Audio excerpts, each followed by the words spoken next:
Shalom. यहोवा निसी, प्रभु मेरे विजय का ध्वज। पाप के कारण हम पराजित जीवन जीते हैं। पाप हमारी कमजोरी का कारण होता है। हर किसी में कमजोरी होती है और उसके अलग अलग प्रकार होते हैं। हम पीड़ित रहे हैं, लेकिन अब और नहीं। यीशु हमारी कमजोरियों पर विजय पाने में हमारी मदद कर सकते हैं और हमें विजेता और जयवंत बना सकते हैं। पहले करंथियों का 15 अध्याय उसका 57वां पद। परंतु परमेश्वर का धन्यवाद हो जो हमारे प्रभु यीशु मसीह के द्वारा हमें जयवंत करता है। उस तरह विजेता होने के लिए हमें मसीह में होना चाहिए।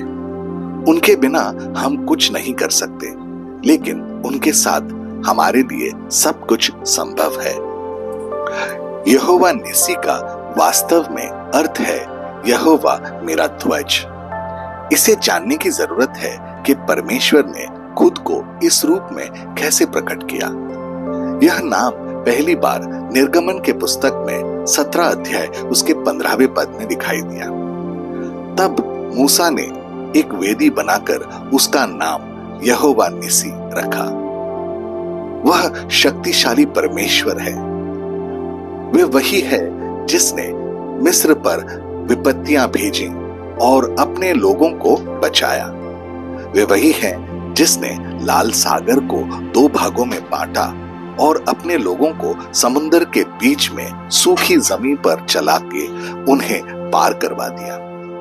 एक बार दूसरी तरफ वे मरा नामक भूमि से निकले, एलीम नामक स्थान से होकर और एलीम से निकलने के बाद इजरायली पाप के रेगिस्तान में चले गए, जो एलीम और सनाई के बीच स्थित है। उन्होंने वास्तव में मूसा के विरुद्ध कुड़कुड़ाते हुए पाप करना शुरू किया। वहां कोई भोजन नहीं था, लेकिन यहोवा ने उन्हें मन्ना प्रदान किया। वे रेफिदीम नामक स्थान पर पहुंचे, जहां बिल्कुल भी पानी नहीं था और लोग बहुत प्यासे थे।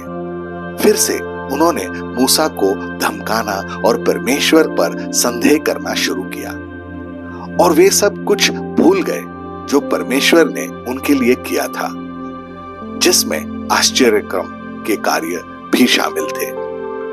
परमेश्वर ने उन्हें चट्टान से पानी उपलब्ध करवाया। वे अमेलेक नामक एक दुष्ट दुश्मन के खिलाफ आए, जो ईसाऊ के पोते थे।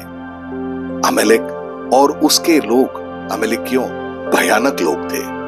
वे इजराइल का विरोध करने वाले पहले राष्ट्र बन गए। यहोवा ने शपथ ली कि वे पीढ़ी दर पीढ़ी अमेलेक के विरुद्ध युद्ध करेंगे। लेकिन क्यों? क्योंकि यहोवा धर्मी है और वे अमेलेकियों के पाप से घृणा करते हैं। वे पृथ्वी से उनकी याद मिटा देना चाहते थे। जब हम ध्वज शब्द सुनते हैं तो हम शायद एक झंडे की कल्पना करते हैं, लेकिन यह जरूरी नहीं है कि मूसा के दिनों में ध्वज वही था। यह अक्सर एक खंबा होता था जिस पर एक चमकदार और चमकीला आभूषण लटकाया होता था, जो हवा में ऊंचा उठाए जाने पर धूप में चमकता था। ध्वज के लिए शब्द का वास्तव में अर्थ है एक चमकता हुआ खंबा या पटाखा, एक मानक या चमत्कार। ध्वज या मानक परमेश्वर के उद्देश्य का प्रतिनिधित्व करता है। यह उनके उद्धार और शक्तिशाली उद्धार का प्रतीक था, जिसके कारण उनके लोग अपने दुश्मनों पर विजयी हुए। जब इजरायलियों ने ऊपर उठाना या उठाने जैसा शब्दों का इस्तेमाल किया, तो शाब्दिक शब्द झंडा का इस्तेमाल कर रहे थे। यहोवा निसी प्रभु है, इजराइल का झंडा और हमारा झंडा भी। इजराइल की जीत और हमारी जीत भी। तो यहोवा निसी कौन है? यह प्रभु हमारी जीत है।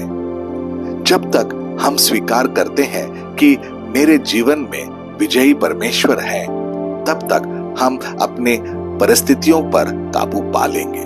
अब मांस और खून का युद्ध नहीं है, बल्कि आध्यात्मिक है, और जब तक हम उसके वचन के अनुसार चलते हुए उनका काम कर रहे हैं, हम विजयी होंगे। यीशु जो वचन है, हमारा यहोवा निसी है, उन्होंने हमें शैतान का विरोध करने के लिए उदाहरण देने के साथ साथ सिखाया भी, और यह कहा कि लिखा है, लिखा है, लिखा है। हमें शैतान का विरोध करने के लिए कहा जाता है और वह हमसे दूर भाग जाएंगे। यीशु हमारे दुश्मन के सामने हमारा मानक अथवा हमारा स्तर ऊंचा करते हैं। जब हम यीशु के पीछे चलते हैं, उनका अनुसरण करते हैं, तो हम हर दिन युद्ध के सामने हो सकते हैं। उन्हें हमें परमेश्वर का पूरा कवच दिया है। यीशु में हमें जीत मिलती है। क्या हमने यीशु को अपना उद्धारकर्ता और उद्धारक के रूप में स्वीकार किया है? आइए प्रार्थना करें। प्रिय प्रभु यीशु, आप हमारे यहोवा निसी हैं। आप में हम विजेता से भी बढ़कर हैं। आपने अपने 8 गुणों का खुलासा किया है, जो आप चाहते हैं कि आपके चेलों में भी हो। भले ही हमारा युद्ध मांस और रक्त में ना हो, अब आपने हमें विश्वास की अच्छी लड़ाई लड़ने के लिए आध्यात्मिक हथियार दिए हैं, और हमें एक लक्ष्य दिया है जो जीवन का मुकुट है। और आपने यह वादा केवल उन लोगों से किया है जो जीतते हैं। हमें प्रभु यीशु आप पर भरोसा है, क्योंकि आपने दुनिया पर विजय प्राप्त की है, और केवल आप में ही हमें जीत मिलती है। आप में इस जीत के लिए धन्यवाद प्रभु। हम अभी और हमेशा के लिए आपकी आराधना करते हैं प्रभु यीशु। आमीन और आमीन। अपने दिन की शुरुआत प्रभु यीशु से करें। सब्सक्राइब कीजिए, नोटिफिकेशंस ऑन रखिए, और ये दैनिक भक्ति आपको रोज मिलेगी। धन्यवाद।